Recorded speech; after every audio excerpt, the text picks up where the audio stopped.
J'espère que vous allez bien, j'espère que vous vous portez bien. Le 3 janvier dernier, nous avons parlé du cas de notre confrère Abdelwakil Blam, qui avait disparu pendant une semaine. Et nous avions rapporté à l'époque qu'il avait été arrêté et placé en garde à vue dans la description la plus totale par les éléments de la direction générale de la sécurité intérieure, qui est le renseignement intérieur. Abdelwakil Blam, âgé de plus de 50 ans, l'une des plumes les plus célèbres de la presse arabophone algérienne, militant politique authentique, âgé de plus de 50 ans, il a consacré toute sa vie à la presse et au militantisme, au combat pour la démocratie, les droits de l'homme, la tolérance. Abdelwakil Blam, qui est très connu pour être considéré comme l'une des figures emblématiques de l'intelligence arabophone en Algérie, malheureusement a connu un sort qui est beaucoup plus terrible que ce que nous craignions lorsque nous avions fait cette émission le 3 janvier dernier. Malheureusement, les développements de l'actualité en ce moment nous ont empêchés de réagir très rapidement. Quelquefois, c'est bien de ne pas réagir rapidement. Quelquefois, c'est bien de laisser 24 heures s'écouler après un événement pour avoir toutes les informations nécessaires afin de vous offrir un décryptage, une analyse et un commentaire complet. Mais vraiment complet, c'est-à-dire avec tous les éléments fondés que nous avons pu recouper. Le 5 janvier, juste 48 heures après notre émission, où nous avions dénoncé et déploré l'arrestation et le placement en garde à vue de notre confrère Abdelwakil Blam pour un hashtag. Ce que nous avions dit à l'époque, ça a été confirmé plus tard, puisque le 5 janvier 2025, une année sinistre cette année 2025, elle commence très très mal, en tout cas en Algérie, surtout pour les libertés publiques et individuelles, surtout pour la liberté d'expression. Abdelwakil Blam, le 5 janvier, a été placé sous mandat de dépôt par le tribunal de Chiraga. Et la justice algérienne, face au tollé médiatique et face à ce que les réseaux sociaux ont partagé très rapidement et pendant plusieurs jours, la famille de Abdelwakil Blam recherchée, elle est partie voir la justice pour demander où est-ce qu'il se trouvait, pourquoi elle a été arrêtée, est-ce que c'est un juge qui a demandé son arrestation, est-ce que c'est un enlèvement, est-ce que c'est un kidnapping. On avait rapporté l'histoire le 3 janvier dernier, l'histoire sombre de cette arrestation. Nous avions expliqué comment un conseiller à la présidence de la République, qui était un ancien ami, qui était longtemps, pendant de longues années, un ami proche Abdelwakil Blam, et Abdellatif Belkaïm, l'un des conseillers, l'un des chargés de mission du palais présidentiel de Mouradia, et l'un des responsables, pas responsable du service de communication, on ne connaît pas réellement sa mission. En tout cas, il est proche du secrétaire particulier d'Abdelmajid Tebboune, Ahmedouche Amirouche Hamadesh, et l'un des conseillers d'Abdelmajid Tebboune, lui-même anciennement journaliste, Abdellatif Belkaïm. C'est lui qui a fait beaucoup de pression au nom de la présidence de la République sur la DGSI pour que la DGSI procède à l'arrestation de Abdelwakil Blam. L'émission que nous avions diffusée à l'époque avait suscité beaucoup de réactions. On a eu des sources qui nous ont contactés pour dire non, comme quoi on s'était trompé. C'était pas la DGSI qui n'a pas subi de pression politique. C'était pas un conseiller à la présidence qui a demandé à la DGSI ou là au service secret algérien, au service du renseignement intérieur algérien, d'interpeller Abdelwakil Blam et de le mettre au cachot. Il y avait un ordre judiciaire, il y avait une instruction judiciaire de la part du tribunal de Chiraga, parce que Abdelwakil Blam était sous enquête. Alors, si réellement il était sous enquête, et si réellement c'était la justice qui est derrière son arrestation, pourquoi sa famille n'a pas été informée préalablement? Pourquoi sa garde à vue a duré plus d'une semaine? On commence à avoir des réponses. Qu'est-ce qui s'est passé dans l'histoire d'Abdelwakil Blam? L'histoire d'Abdelwakil Blam démontre qu'en Algérie, n'importe qui peut être accusé de terrorisme. Qu'en Algérie, aujourd'hui, la nouvelle Algérie, ce qui est encore très grave, c'est très très grave, pour une simple discussion sur Facebook, pour une simple communication sur Facebook, on peut être accusé, on peut être qualifié de terrorisme et on peut être incarcéré pour terrorisme. C'est du jamais vu. Nous n'avons jamais connu un tel climat répressif. On n'est plus dans la répression, on n'est plus dans la persécution, on est dans le délire. On est dans le délire. On est dans un délire surréaliste. Je dis bien un délire surréaliste. Compte sur la base d'une simple communication ou d'un simple appel avec des personnalités classées comme terroristes, on peut devenir soi-même terroriste et on se retrouve incarcéré en prison. Abdelwakil Blam, journaliste lui-même, qui a lutté, qui a donné une partie de sa vie, qui a consacré tout son engagement journalistique, à lutter contre les idées radicales, à lutter contre le djihadisme terroriste islamiste, lui-même qui a été parmi les intellectuels arabophones les plus engagés, les plus déterminés dans leur lutte contre l'islamisme radical, l'islamisme dangereux, l'islamisme djihadiste, l'islamisme armé, se retrouve aujourd'hui, par enchantement, incroyable. Franchement, c'est incroyable ce que l'Algérie peut réserver comme surprise. L'Algérie, pays des miracles, pays des désastres. Celui qui a lutté toute sa vie contre le terrorisme, qui a utilisé sa plume, encore une fois, pour démanteler la propagande des mouvements radicaux djihadistes, se retrouve aujourd'hui lui-même accusé de terrorisme et incarcéré pour terrorisme. Le 5 janvier 2025, après moult polémiques, après plusieurs cris d'alarme, de détresse de la famille du journaliste Abdelwakil Blam, après avoir médiatisé sa disparition par nos soins, Algérie-Pat, après plusieurs interrogations, après des polémiques qui ont duré plusieurs jours, le tribunal de Cheraga, à Alger, fait un communiqué où il dit qu'il reconnaît qu'il a placé en détention, qu'il a décidé de placer en détention Abdelwakil Blam, détention provisoire. Pourquoi? Pour terrorisme. Pour terrorisme. Le communiqué du tribunal de Cheraga, donc, qui a été qui a été diffusé par la télévision algérienne, le NTV, par la PS, par tous les médias publics algériens, donc les médias étatiques, il explique clairement, je vous me l'ai, il explique clairement que Abdelwakil Blam a fait l'objet d'une enquête préliminaire qui a conduit à son arrestation au départ, et qu'après avoir exploité le téléphone portable du concerné, il a été constaté qu'il a eu plusieurs contacts et a effectué de nombreuses correspondances avec certains terroristes installés en dehors du territoire national. Donc, il a été ensuite poursuivi suite à une demande d'ouverture de l'enquête.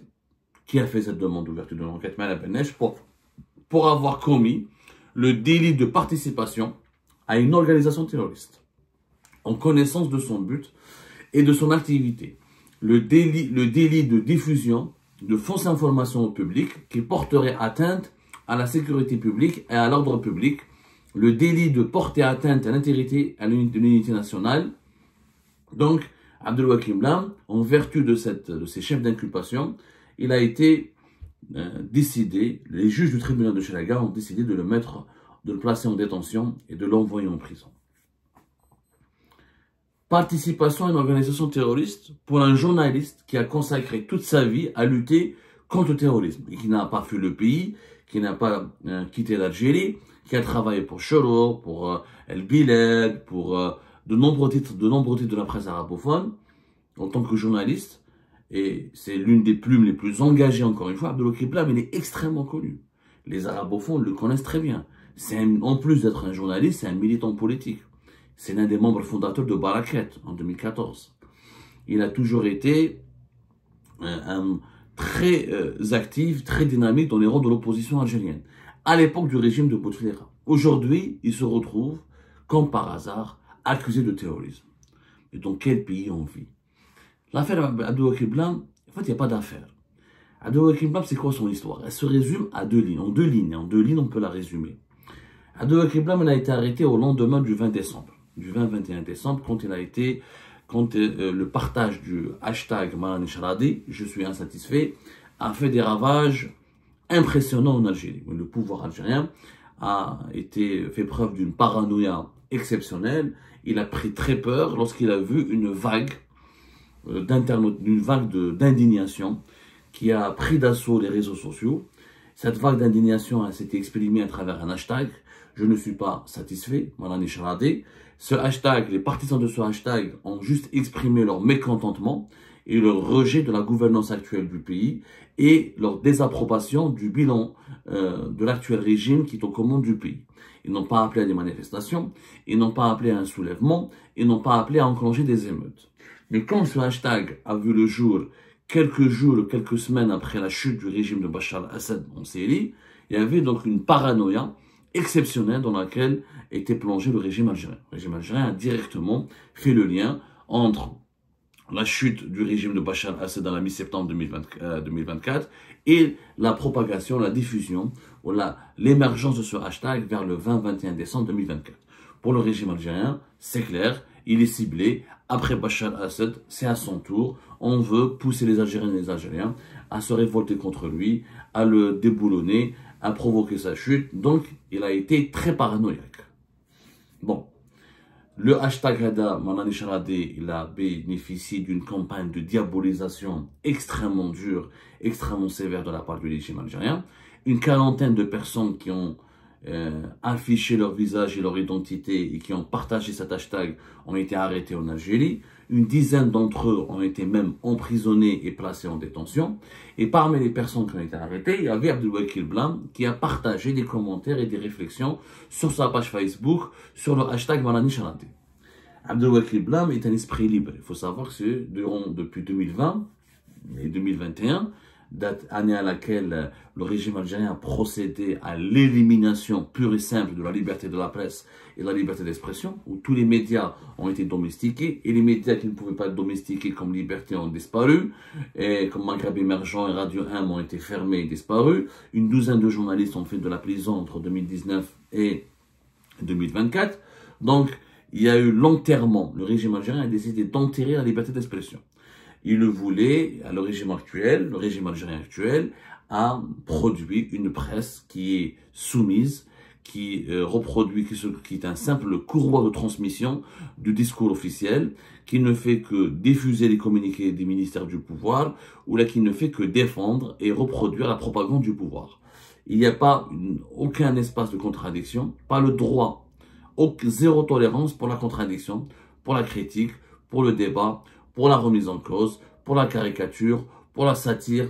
Tous ces styles journalistiques qui faisaient la gloire et qui faisaient le prestige de la presse algérienne dans le monde arabe et sur le continent africain ont totalement disparu, ils ont été enterrés. Aujourd'hui, l'Algérie, la presse algérienne, n'est qu'un réceptacle des idées, des informations et des propagandes et des fake news ou des théories du complot propagé et diffusé par le régime algérien. Abdelwakil Blam, il était le directeur d'un site, sa dernière expérience journalistique, c'était un site d'information arabophone, aoules.com, dont il était l'un des actionnaires. Mais il n'était pas le propriétaire intégral. Il était d'ailleurs son directeur de publication. Il a travaillé chez aoules.com jusqu'à 2022.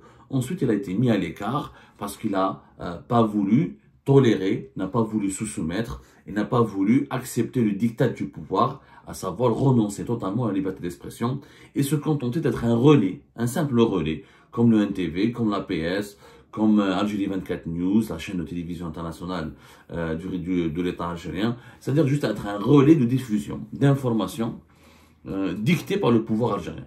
Il n'y a plus de journalistes, on devient scribouillard. C'est-à-dire, on reproduit textuellement ce que dit le président, ce que disent les ministres, ce que disent les wali, ce que disent les membres du gouvernement et les décideurs du pouvoir. Plus aucune possibilité d'enquêter, de questionner, de s'interroger, de faire des reportages libres et indépendants.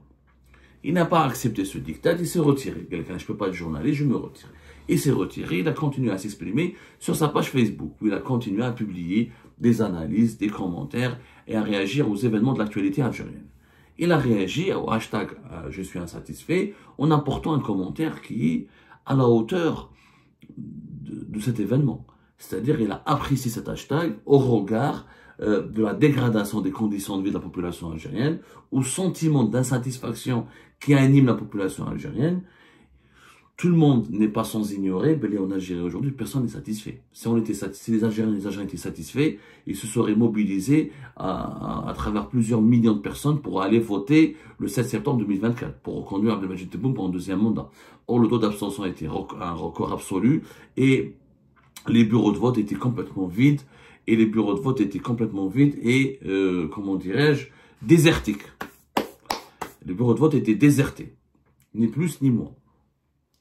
Les haraga, la cherté de la vie, les émeutes pour l'eau, les queues, les interminables queues pour les produits de première nécessité. Et tout le monde voit et tout le monde assiste à l'effondrement de la qualité de vie, du confort de vie et à la naissance d'une misère sociale, au développement, au renforcement de la misère sociale, de la précarité sociale en Algérie. Donc personne n'est satisfait. Mais à part celles et ceux qui profitent du régime. Mais à part les tribus de Club des Pins, les tribus de la d'El Moradia, ou là les hauts gradés de l'armée, les hauts responsables de l'État, qui eux vivent agréablement parce que l'État, ils profitent des moyens de l'État et l'État met à leur disposition les meilleures conditions de vie. Abdelwakil Blam, il a été arrêté une première fois parce qu'il a partagé un hashtag. Et on l'a dit. Son téléphone avait été saisi et on l'a dit. Comment se passent en ce moment les procédures en Algérie? Quand on n'a pas de preuves pour inculper une personne qui est ciblée, qui est visée, une personne qui a des engagements politiques hostiles au régime, qui dérange le régime, ou parce qu'il est journaliste indépendant, ou parce qu'il est opposant, il ne veut pas se soumettre, ou parce qu'il est un activiste qui défend les droits de l'homme et les libertés publiques et individuelles. Alors, quand on ne veut pas se soumettre, et quand on ne veut pas devenir un esclave du régime, comme le sont la majorité des acteurs de la scène politique et médiatique actuelle en Algérie, eh ben, on te cherche des preuves, on essaie de monter contre toi un dossier pour justifier une cabale médiatique, une cabale judiciaire. Comment trouver des preuves en Algérie en ce moment? Quand personne n'a rien fait, quand on n'a rien fait, quand on n'a pas fait, quand on n'a pas enfreint une loi, quand on n'a commis aucune infraction, quand on est un citoyen pacifique, discipliné, civilisé, respectueux des lois, et ben on n'a pas de preuves contre lui. Qu'est-ce qu'on fait? On fouille son téléphone. Le smartphone est devenu l'ultime recours du pouvoir algérien pour chercher des petites preuves, ou là des petites informations, ou là des indices qui permettent au moins d'enclencher des poursuites judiciaires contre les personnes qui le dérangent. Dans le smartphone de M. Abdelwakil Blam, qui est une personnalité médiatique, on a le pouvoir algérien a trouvé les traces d'appels, téléphone d'appels, sur Facebook, sur WhatsApp, etc., avec des personnalités politiques algériennes exilées à l'étranger, notamment des cyberactivistes et des membres du mouvement Lachette. Le mouvement Lachette qui est classé mouvement terroriste depuis mai 2021 par le pouvoir algérien. Et vous n'êtes pas sans ignorer que le pouvoir algérien a publié une liste de, comment dirais-je, des personnalités terroristes, considérées comme terroristes, etc., depuis, quand est-ce qu'il y a, depuis juillet, depuis 2021. La liste, elle a été actualisée d'ailleurs en 2022, si je me rappelle pas, si je me rappelle très bien. Parmi cette liste, sur cette liste-là, figurent essentiellement des militants du MAC, le mouvement pour l'autodétermination de la Kabylie, et le mouvement Hached qui a été fondé par les anciens du Front islamique du Salut, les anciens partisans et les militants du Front islamique du Salut, qui sont tous établis à l'étranger, ce soit en Suisse ou là en Angleterre, à Londres. Ces deux mouvements, aucune institution internationale ne les reconnaît comme terroristes. Aucun État étranger ne les reconnaît comme terroristes. Le dernier, le décret, il s'agit du le 27 février 2022, en Algérie, l'État algérien dispose, savez-vous, depuis 2021, il a créé une commission de classification des personnalités et entités terroristes. Et le 6 février 2022, ça a été diffusé officiellement le 27 février 2022, le ministère de l'Intérieur algérien, qui est chargé de la publication de gérer la liste, de publier une liste nationale des personnes et entités terroristes. Cette liste a été rendue publique. Dans cette liste-là, il y a effectivement des gens comme MLDZ, des gens comme Hicham Aboud, des gens comme des personnalités proches du MAC ou la membre du MAC ou la proche de Rachette. Abdelwakil Blam, quel est son tort? Il a communiqué avec un certain nombre de ces personnes. On a trouvé des traces de communication avec MLDZ et Abdelwakil Blam, des traces de communication entre Abdelwakil Blam et Hicham Aboud, des traces de communication entre Abdelwakil Blam et, comment on appelle ça, Zetot. Zetot, qui est l'un des leaders aussi du mouvement Rachette. Sur la base de ces communications, la justice a décidé de l'inculper. Je dis bien de l'inculper et de le considérer comme terroriste, comme étant favorable à une organisation terroriste. comme étant partisan d'une organisation terroriste. هذه الحكاية. هذه l'histoire d'Abdelwakil Blam. Il a juste entretenu des échanges et des communications avec, soi-disant, des membres d'une organisation terroriste. Sachant que dans le monde entier, ces personnes vivent à l'étranger. Dans aucun des pays où vivent ces personnes, aucun des pays ne les reconnaît comme des terroristes. Pour une simple raison, le terrorisme, sa qualification pénale et criminelle dans la plupart des pays civilisés et développés dignes de ce nom, on est terroriste quand on est impliqué dans l'organisation d'attentats armés, quand il y a des actions armées, quand il y a des appels à des actions armées, quand il y a des appels à la haine, ou quand on propage une idéologie qui vise à organiser des actes de violence et à mettre en péril la sécurité ou l'intégrité physique de l'autre. Ces gens-là, on ne les aime pas peut-être. Moi, personnellement, je n'ai pas beaucoup de... Ce n'est pas ma tasse de thé. Je n'ai aucune affection particulière pour un certain nombre d'entre eux. Mais je ne peux pas dire que Hicham Aboud ou la MLDZ ou la Z sont des terroristes. Ce sont des cyberactivistes, des activistes. Ils disent quelquefois des conneries, quelquefois ils disent des choses vraies. Mais on ne peut pas dire qu'ils sont terroristes. Il n'y a rien qui démontre qu'ils sont terroristes. Un terroriste, c'est celui qui utilise des armes ou qui appelle à utiliser des armes pour tuer, pour assassiner, pour organiser des attentats et pour causer ou faire du mal, faire couler le sang. Ce n'est pas leur cas. Abdelwakil Blam, en tant que journaliste, il avait totalement le droit d'être en contact avec qui il veut. Appeler Hicham Aboud, contacter Hicham Aboud, échanger avec Hicham Aboud, avec MLDZ, avec Zetot, ne signifie pas qu'ils partagent leurs idées, qu'ils adhèrent à leur ligne politique, qu'ils adhèrent à leur organisation politique, ou là qu'il était leur complice. C'est quand même un principe de base. Parler, communiquer avec quelqu'un qui est accusé de terrorisme ne signifie pas qu'on cautionne son comportement, qu'on cautionne ses pratiques ou qu'on le soutient. Dans ce cas-là, il faudra savoir, il faudra arrêter des milliers d'Algériens. Il y a des milliers d'Algériens qui échangent, qui envoient des messages, qui sont abonnés aux pages Facebook ou aux chaînes YouTube de MLDZ, de Hicham Aboud ou de Zetot. Il faudra donc construire des prisons, il faudra construire une dizaine de prisons, rien que pour enfermer les partisans, les abonnés ou les personnes qui parlent à Hicham Aboud, à MLDZ ou à Zetot. Il faudra construire une dizaine de prisons, une dizaine de nouvelles prisons, parce que les prisons actuelles ne suffiront pas. Il y a des milliers de personnes qui suivent leurs publications, qui interagissent, qui leur envoient des commentaires, ou pour les dénoncer, ou pour les critiquer, ou pour les soutenir, ou là, qui échangent avec eux à travers les réseaux sociaux. Si on doit arrêter toutes ces personnes pour le délit de participation à une organisation terroriste, cela signifie qu'on doit, encore une fois, construire une dizaine de nouvelles prisons pour enfermer des milliers de personnes. C'est pas sérieux, c'est pas réaliste, et ce n'est pas du droit.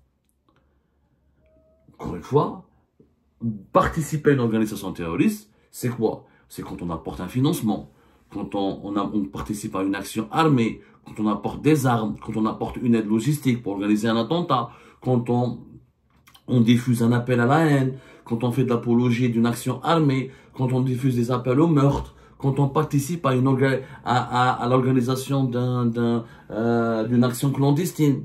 Mais communiquer uniquement, échanger en tant que journaliste avec des personnalités politiques accusées de terrorisme, ça ne fait pas d'Abdelwakil Blam un terroriste, ça ne fait de personne. Tous les Algériens et toutes les Algériennes et tous les Algériens ont le droit d'appeler MRTZ et Hicham Aboud et Zetot pour comprendre, pour interagir avec eux, pour leur poser des questions, pour essayer d'avoir des informations sur leurs activités ou pour essayer de comprendre réellement, pour se faire leur propre jugement. Je suis un journaliste algérien. J'ai le droit d'appeler Zetot, j'ai le droit d'appeler Hicham Aboud, j'ai le droit d'appeler MLDZ pour essayer de comprendre ce qu'ils font. Ça ne veut pas dire que je suis dans leur camp, que je cautionne leur politique ou leur comportement. Ça n'a aucun sens. Et puis pourquoi Abdelwakil Blam a appelé MLDZ? Il faudra se poser la question. Pourquoi Abdelwakil Blam a échangé avec MLDZ ou Hicham Aboud ou Zetot? Les personnes à qui nous avons posé ces questions, les sources les plus proches de ce dossier, nous ont dit, mais non Abdou, tu ne connais pas le dossier, tu ne le maîtrises pas. Abdelwakil Blam, il a donné des informations à MLDZ, il donné des informations à Hicham Aboud, il a essayé de réconcilier Zetot avec Aboud. Comme quoi on lui prête un rôle très actif au sein de cette organisation d'éléments subversifs qualifiés de terroristes par le régime algérien. Si Abdelwakil Blam était libre, si on le laissait travailler en tant que journaliste libre, si on le laissait écrire ce qu'il voulait, si on le laissait faire son travail de journaliste comme c'était le cas et de militer comme c'était le cas depuis 2014, si on le laissait jouir de ses propres libertés publiques et individuelles dans son pays, pourquoi il irait donner des informations à Ahmed Hicham Aboud? Il n'y a pas que... Si vraiment Abdelwakil Blam aurait... Parce que moi je ne vois pas quelle information Abdelwakil Blam pourrait donner à ces personnes-là. Sachant qu'Abdelwakil Blam n'est pas... Il est beaucoup plus fort dans le commentaire, dans l'analyse, et c'est pas quelqu'un qui fait de l'investigation, de la dénonciation, ou de la divulgation d'informations confidentielles. Abdelwakil Blam, c'est le reportage, c'est l'analyse, c'est le commentaire. Donc je ne pense pas que Ahmed Dezed ou la Hicham Aboud ou la Zetot auraient eu besoin d'Abdelwakil Blam pour avoir des informations. Tout ce que je sais, c'est qu'il était effectivement en contact plus ou moins régulier avec eux. Ce qui n'est pas un crime, encore une fois, parce qu'être en contact avec une personne recherchée par la justice ne fait pas de soi un complice. Il y a des milliers de personnes qui envoient des informations à Hicham Aboud, à Ahmed Dezed, à Zetot, comme ils envoient à Abdou Sammal, comme ils envoient à Ben Sdira, comme ils envoient à toutes les personnes qui sont établies à l'étranger et qui demeurent les seules personnes libres qui peuvent s'exprimer, raconter ou décrypter les dessous de l'actualité algérienne. Pourquoi les gens nous contactent, nous envoient des informations? Parce qu'il n'y a plus de presse libre en Algérie? Parce que les gens n'arrivent plus à s'exprimer en Algérie? Parce qu'ils s'ils disent ce qu'ils pensent ou ce qu'ils détiennent comme information sur leur propre compte Facebook, ou sur leur compte Twitter, ou là sur leur compte TikTok, ou sur leur chaîne YouTube, et ils sont emprisonnés, ils sont arrêtés, ils sont incarcérés. En réalité, l'emprisonnement d'Abdelwakil Blam est encore une fois une affaire politique qui illustre ces dérapages inédits, inhumains, barbares d'un régime liberticide qui veut que tout le monde se taise, qui veut que personne ne parle, que personne ne s'exprime, que personne n'ait le droit à une analyse critique de la situation du pays. On doit tous être des esclaves d'un régime. Il n'y a que le régime qui connaît la vérité. Il n'y a que le régime qui doit savoir ce qui est bien pour nous, ce qui est bien pour le pays. Personne n'a le droit de discuter, de le contredire ou de débattre avec lui ou de le mettre en cause. C'est ça l'affaire Abdelwakil Blam. Parce que c'est l'histoire d'un homme qui n'a pas voulu se soumettre, qui n'a pas voulu accepter de devenir un esclave comme les autres. Eh bien, ou tu es esclave, ou tu es terroriste. C'est ça la nouvelle Algérie. Ou tu es un esclave, ou tu es un terroriste. Ou tu es un sujet écervelé, qui n'a pas de cerveau, qui n'a pas d'esprit critique, ou tu es un terroriste. Il n'y a pas de troisième voie. Tu es contre nous, donc tu es terroriste. Tu es avec nous, donc tu es un esclave écervelé et qui ne doit pas faire preuve ou utiliser son esprit critique. Il n'y a pas de troisième voie. Elle dit l'histoire d'Abdelwakil Blam. Elle est aussi simple que cela. Mais elle est très sinistre, et elle témoigne que ce pays est devenu une prison à ciel ouvert, et qu'à force d'emprisonner, d'incarcérer, d'humilier, et d'utiliser la justice et les services secrets algériens pour des actions totalement politiques et partisanes, on est en train de ruiner tout ce qui, le peu de confiance qu'on a encore, le peu de dignité que l'on peut encore ressentir quand on est un citoyen algérien dans cette nouvelle Algérie. Et ça, c'est très dangereux pour l'avenir. Ça, c'est le premier élément destructeur de l'unité nationale, de la cohésion nationale. Et le jour où le pays sera confronté à une crise de déstabilisation majeure, le régime va se retrouver très isolé et esselé et exposé tout seul à un péril qui pourrait ensuite saper toute la sécurité nationale. Wa Rabbi yjib al khair.